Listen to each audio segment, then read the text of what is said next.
परिवहन विभाग, राज्य मराठी विकास संस्था, कोकण मराठी साहित्य परिषद आणि मुंबई मराठी साहित्य संघ यांच्या संयुक्त विद्यमाने आज या ठिकाणी माननीय नामदार प्रताप नाईक साहेब परिवहन मंत्री यांच्या संकल्पनेतून सुरू असलेला मराठी सर्व मराठी प्रशिक्षण शिबिर या ठिकाणी गेले 1 जून पासून सुरू झालेलं होतं आणि हिंदू हृदय सम्राट बाळासाहेब ठाकरे मराठी भाषा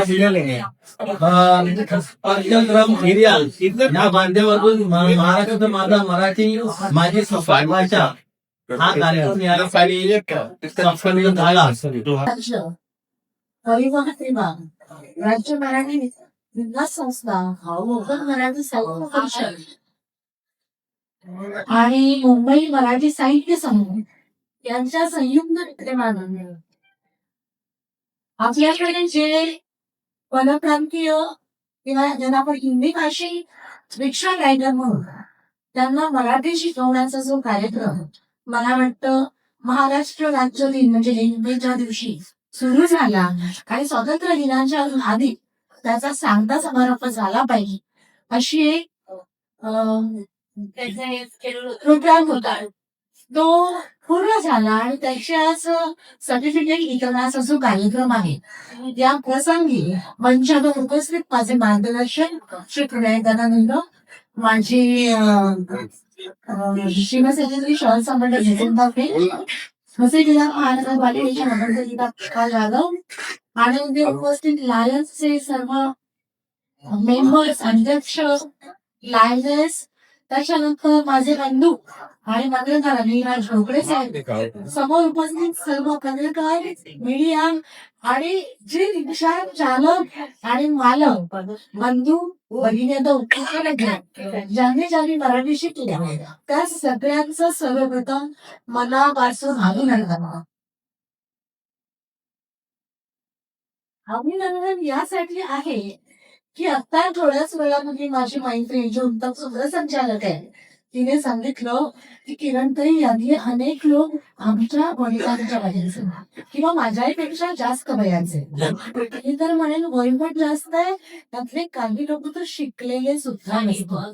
आणि अशा वेळी जर या महाराष्ट्रात राहायचं आहे, या महाराष्ट्राला जर तुम्ही आपली कर्मभूमी समजता तर हिंदी राजभाषा तुम्हाला आली पाहिजे, हे तुम्ही स्वीकारले आहे आणि शिकला यासाठी पुन्हा एकदा अभिनंदन.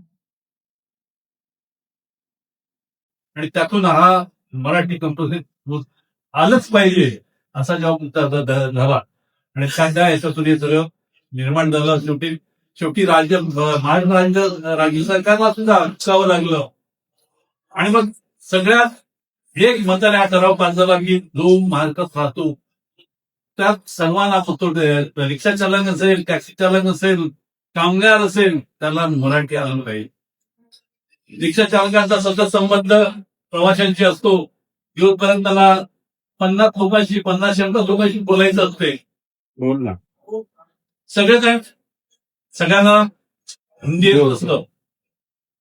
आदिवासी वगैरे जो भागात पूर्व भागात राहणारा माणूस प्रवासी त्याला हिंदी येत नसेल म्हणून त्याच्याशी मराठीत बोलता यावं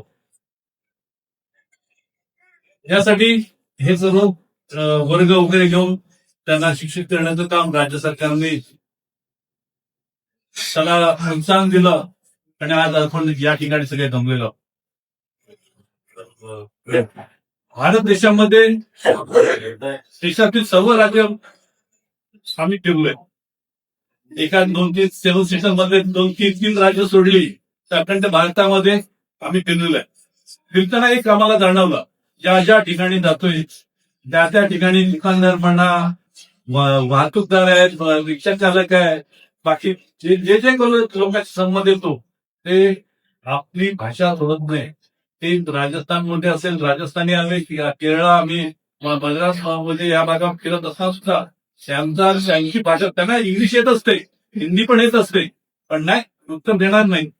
असे आमचे अनुभव आहेत. बघितल्याच्या नंतर या महाराष्ट्रामध्ये आता मराठी सक्तीचं आलं, मराठी हे बोलता आलं पाहिजे. ही सक्ती झाली. आता इथे सक्ती केली गेली आणि नंतर मग आता सगळे लोक तुमच्यासारखे प्रेमाने मराठी शिकायला लागले. मराठीची आवड निर्माण झाली. आणि यार आपण सगळ्यांनी हे सगळं केलं त्याबद्दल आपला सगळ्यांना मी मनपूर्वक धन्यवाद देतो. आणि या धन्यवाद देतो.